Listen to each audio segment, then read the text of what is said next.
अरे गोपाला भाई, जल्दी 1 किलो चीनी दे दो। घर में चाय चढ़ी है और बीच में चीनी खत्म हो गई। अभी पैसे नहीं हैं, कल दे दूंगा।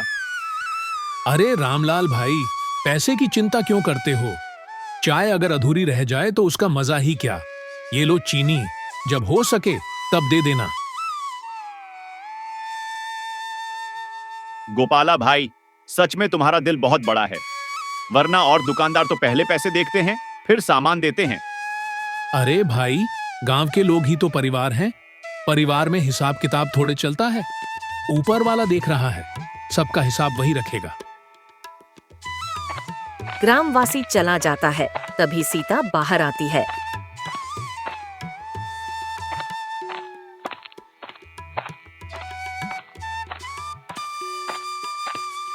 सुनो जी, ये रोज रोज का उधार सही नहीं है। दुकान में जितना सामान आता है उतना ही बेचो। सबको उधार दोगे तो हमारे घर का चूल्हा कैसे जलेगा? सीता, देखो, भूख सबसे बड़ी मुसीबत है। जो हमारे पास आता है वह मजबूरी में आता है। अगर उस वक्त हम मदद नहीं करेंगे तो हमारी दुकान का क्या मतलब? ईश्वर ने हमें हाथ सिर्फ कमाने के लिए नहीं, बल्कि दूसरों की मदद करने के लिए भी दिए हैं। सच कहते हो, तुम्हारा दिल ही तुम्हारी सबसे बड़ी दौलत है।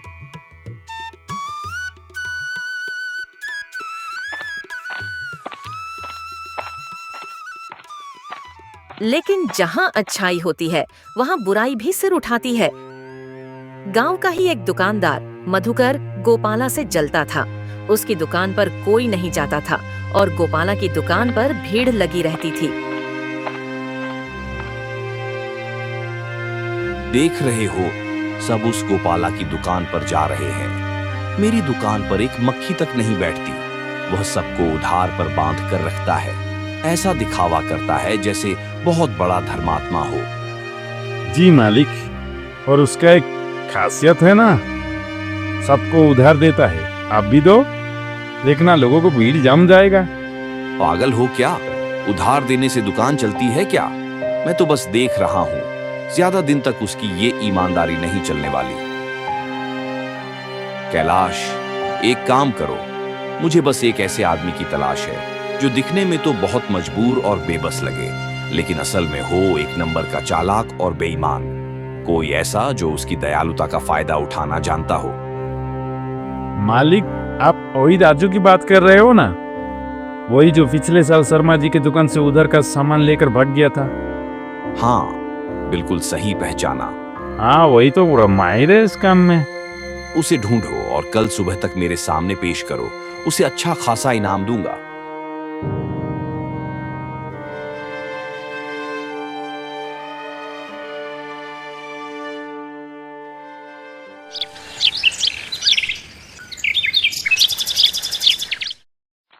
अगले दिन एक मैले कुचैले चेहरे वाला एक आदमी राजू गोपाला की दुकान पर पहुंचता है। वह जानबूझकर अपनी आवाज को कमजोर और रोता हुआ बनाता है। भैया, महीने भर से मेरे बच्चे बीमार हैं, दवाई के पैसे नहीं हैं, घर में चूल्हा नहीं जला। अगर आपने आज 1 किलो चावल और दाल नहीं दी तो मेरा छोटा बेटा वो नहीं बचेगा। मैं वादा करता हूँ, जैसे ही मेरी फसल बिकेगी सारा पैसा लौटा दूंगा। अरे भाई, इतना दुखी मत हो। बच्चों की सेहत से बढ़कर कुछ नहीं होता। लो, ये लो, 2 किलो चावल और 1 किलो दाल। जल्दी जाओ और बच्चे का इलाज कराओ। पैसों की चिंता मत करो।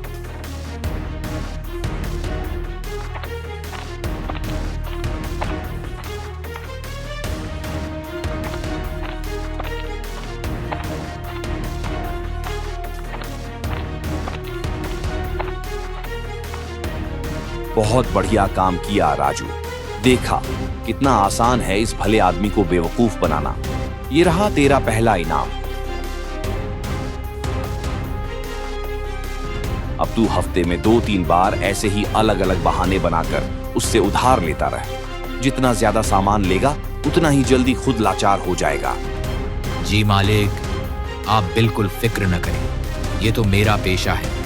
मैं इसे ऐसा उल्लू बनाऊंगा कि ये खुद भी नहीं समझ पाएगा कि क्या हुआ। मधुकर के मन में ईर्ष्या का जहर भर चुका था।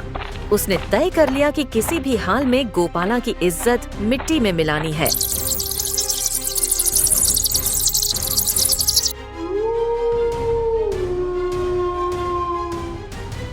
पूरा गांव सो चुका था।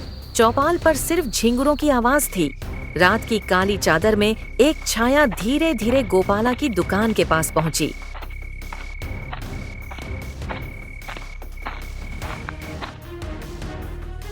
गोपाला जितना सीधा साधा है उतना ही लोगों के दिलों में जगह बना चुका है। अगर इसे गिराना है तो इसके भरोसे पर चोट करनी होगी। उसने अपने झोले से मुट्ठी भर कंकड़ निकाले और चुपचाप अनाज की बोरियों में मिलाने लगा। अब जब गांव वाले इस अनाज में दांत तोड़ेंगे तो गोपाला की ईमानदारी पर शक करेंगे और यही मेरे लिए जीत होगी।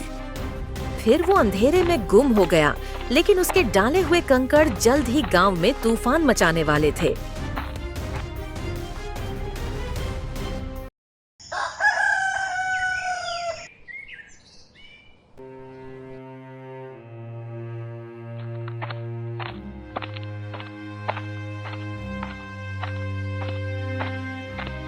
गोपाला भैया, 1 किलो आटा देना, लेकिन पैसे कल ही दे पाऊंगा।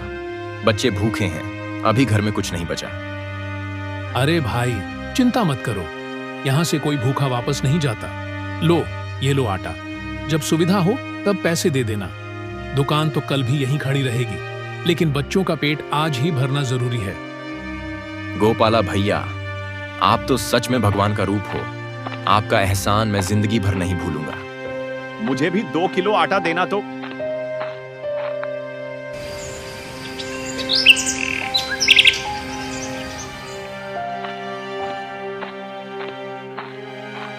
अरे गोपाला, तुम्हारे आटे में तो कीड़े निकले हैं।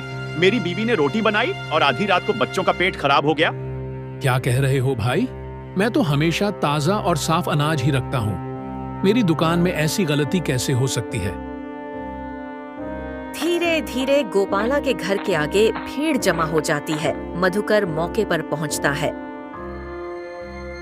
अरे, यही तो कह रहा था मैं, ये गोपाला सिर्फ दिखावा करता है।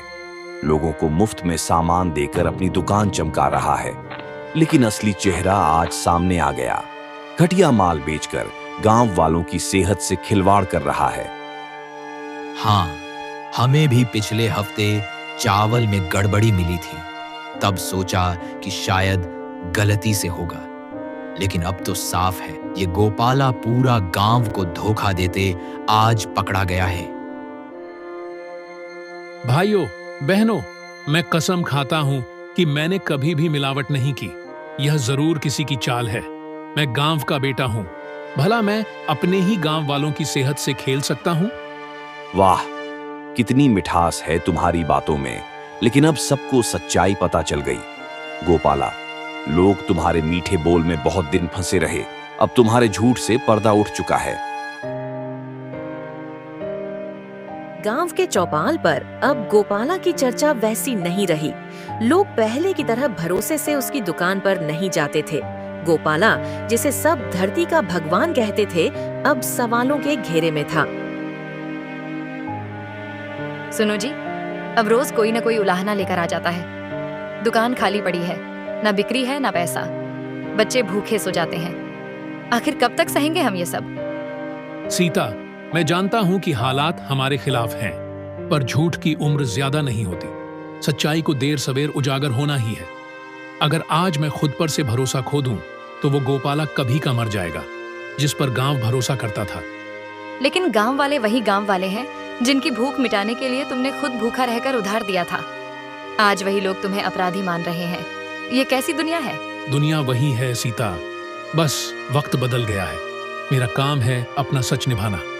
जो मुझे जानता है वो देर सवेर लौट आएगा, और जो सिर्फ अफवाहों पर यकीन करता है उसका भरोसा लौटाना वक्त की जिम्मेदारी है। दूसरी तरफ मधुकर ने अपनी चालें तेज कर दी। अब वह खुलेआम गोपाला के खिलाफ जहर उगलने लगा। भाइयों, देख लिया ना गोपाला का असली चेहरा।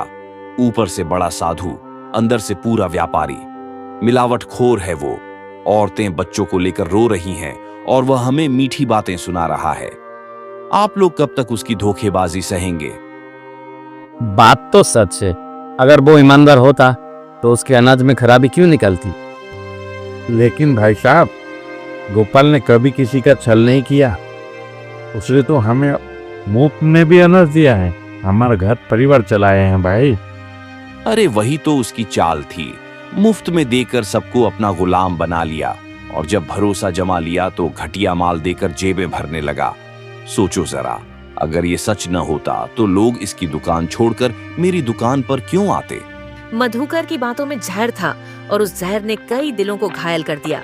धीरे धीरे पूरे गांव का रुख मधुकर की दुकान की ओर मुड़ने लगा।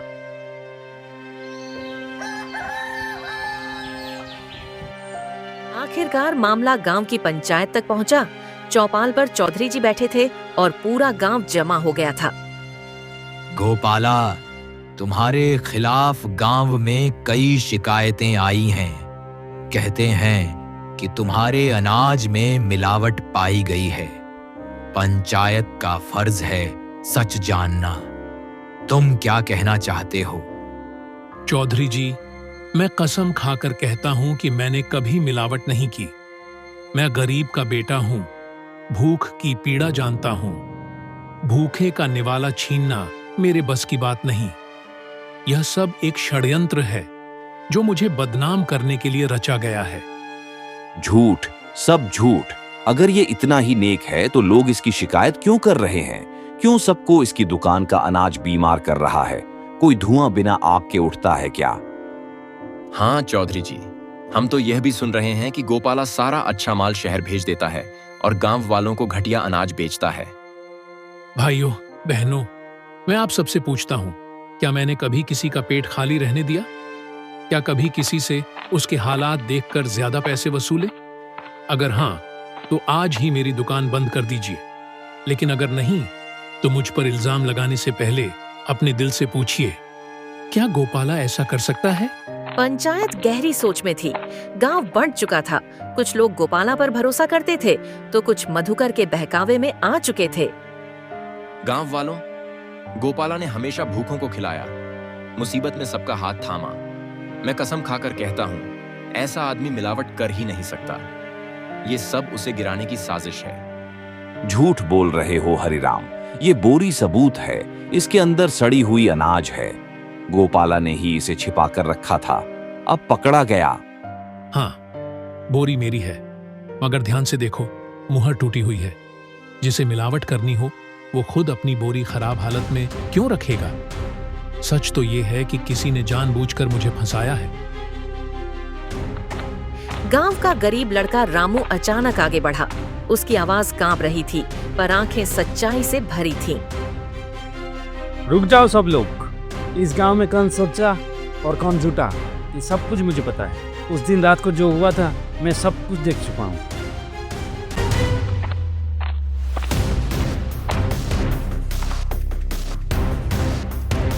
रात के अंधेरे में मधुकर ने ही मिट्टी मिलाई है।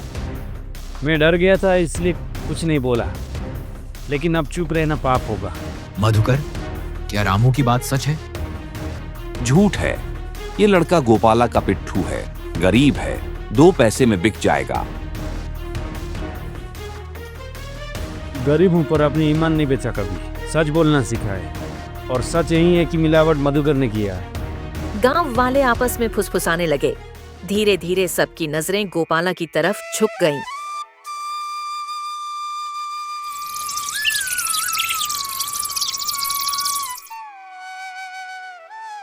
गोपाला भाई, हमें माफ कर दो। हमसे भूल हो गई, बिना जांचे ही तुम्हें गलत समझ बैठे। आप सबका भरोसा ही मेरी सबसे बड़ी दौलत है। बस वादा करो, आगे से किसी झूठे आदमी के बहकावे में मत आना। इस तरह गांव में सच्चाई ने जीत दर्ज की। गोपाला की ईमानदारी ने उसे बदनाम करने वाली चाल को भी मात दे दी। याद रखो, झूठ चाहे जितना भी तेज क्यों न दौड़े, सच्चाई आखिर में जीत ही जाती है। गांव में सच्चाई की जीत के बाद गोपाला की दुकान पर पहले से ज्यादा भीड़ लगने लगी, लेकिन मधुकर की जलन अब नफरत में बदल चुकी थी। उसने कसम खाई, अगर मैं हार रहा हूं तो गोपाला भी चैन से नहीं जी पाएगा। आज इसकी मेहनत की कमाई को राख कर दूंगा। सब देखेंगे कि ईमानदारी का नतीजा क्या होता है।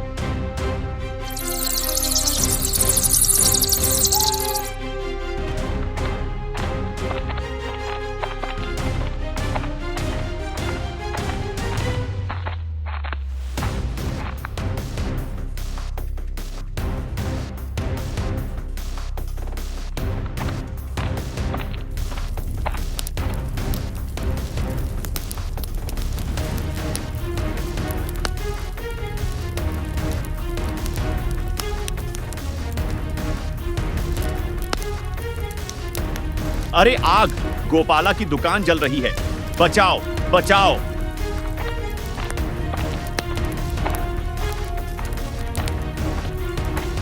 हे भगवान, ये हमारी रोटी का सहारा था। किसने इतनी बड़ी क्रूरता की? सीता, जिसने भी किया है उसने हमारी नहीं अपनी इंसानियत जलाई है। अब हम क्या करेंगे? बच्चों का पेट, घर का खर्च, सब इसी पर टिका था। ये तो सोची समझी साजिश है। अब हम कैसे जिएंगे? सब कुछ खत्म हो गया। सीता, ईश्वर की अदालत बड़ी है। जिसने आग लगाई है उसका सच भी जल्द ही सामने आएगा। आगजनी की खबर थाने तक पहुंची। अगले दिन गांव में पुलिस आई। इंस्पेक्टर चौधरी पूरे मामले की जांच अपने हाथ में लेते हैं। गांव वालों, ये साधारण हादसा नहीं, ये साफ तौर पर किसी की चाल है। हम सच बाहर निकालेंगे। साहब, गोपाला ने कभी किसी का बुरा नहीं किया। कोई दुश्मनी पाल ही नहीं सकता। जरूर कोई जलने वाला है। जगह जगह सबूत ढूंढो। राख, बोरी, पैरों के निशान, कुछ भी छूटना नहीं चाहिए। सर, ये बोतल मिली है। लगता है आग जानबूझकर लगाई गई है। पास ही मिट्टी में गहरे जूतों के निशान दिखते हैं। पुलिस उनका पीछा करती है और वो सीधे मधुकर की ओर जाते हैं। लगता है हमें अपराधी तक पहुंचने में देर नहीं लगेगी। मधुकर, ये बोतल, ये पैरों के निशान, सब तुम्हारी ओर इशारा कर रहे हैं। सच बोलो, आग तुमने लगवाई? ना नहीं साहब, ये सब झूठ है। गोपाला ने खुद अपनी दुकानें जलाकर मुझ पर इल्जाम लगाने की चाल चली है। इंस्पेक्टर साहब, मैं तो रोटी का सौदागर हूँ, आग का नहीं। जो दूसरों का पेट भरता है वो खुद अपनी मेहनत क्यों जलाएगा?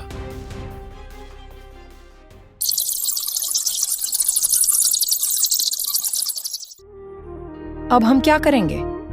बच्चों का पेट, घर का खर्च, सब इसी पर टिका था। सीता, सब खत्म नहीं हुआ। हमारी सच्चाई, हमारा विश्वास अभी जिंदा है। अब हम कैसे जिएंगे? सब कुछ खत्म हो गया। इसी बीच खबर शहर तक पहुंची। गोपाला का छोटा भाई शंकर, जो वर्षों से नौकरी कर रहा था, गांव लौट आया। शंकर का स्वभाव सख्त था और वो अन्याय सह नहीं सकता था। भैया, किसने किया ये सब? आपकी मेहनत की कमाई को राख बना दिया। ये तो सीधी वारदात है। शंकर, जिसने भी किया उसका न्याय ऊपर वाला करेगा। मैं बदला लेने में विश्वास नहीं करता। पर मैं करता हूं। जिसने मेरे भाई का जीवन जलाया है उसे चैन से जीने नहीं दूंगा। शंकर ने गांव वालों से पूछताछ शुरू की। रामू ने उसे सब सच बताया कि मधुकर और उसके साथियों ने ही दुकान जलाई थी। शंकर सीधा मधुकर के घर पहुंचा। मधुकर, तूने मेरे भाई की मेहनत को आग लगा दी। अब तेरी चालाकी नहीं चलेगी। क्यों रे, शहर से आए हीरो, क्या करेगा तू? तेरा भाई तो बस मीठी बातें करता है। मैंने उसकी दुकानें जलाई। अब जाकर दिखा पुलिस को। पुलिस भी देखेगी और पूरा गांव भी। तेरे हर पाप का सबूत मैं सामने लाऊंगा।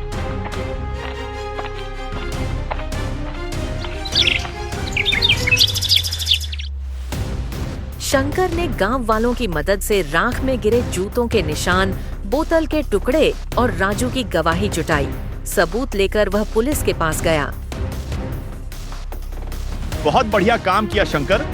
अब हमें पक्का सबूत मिल गया है। मधुकर और उसके साथी अब बच नहीं सकते। सबूतों और गवाहों को देखकर मधुकर के चेहरे का रंग उड़ गया। मधुकर, तूने लालच और ईर्ष्या में आकर गांव का विश्वास तोड़ा। अब तुझे जेल जाना होगा। पुलिस मधुकर और राजू कैलाश को हथकड़ी लगाकर ले जाती है। भीड़ नारों से गूंज उठती है। भैया, दुकानें तो राख हो गईं, लेकिन अब घबराने की जरूरत नहीं। मैं शहर से अपनी बचत लाया हूं। हम मिलकर नई दुकान बनाएंगे, और उससे भी बड़ी। शंकर, तू सच में मेरा सहारा है, लेकिन याद रख, ये दुकान सिर्फ हमारी नहीं होगी, ये पूरे गांव की होगी। हर गरीब का हक इसमें रहेगा। गोपाला की ईमानदारी और शंकर की दृढ़ता ने मिलकर गांव में सच्चाई को फिर से जिंदा कर दिया। याद रखो, सच्चाई के साथ जब भाईचारा और साहस जुड़ जाए तो कोई भी बुराई ज्यादा देर टिक नहीं सकती।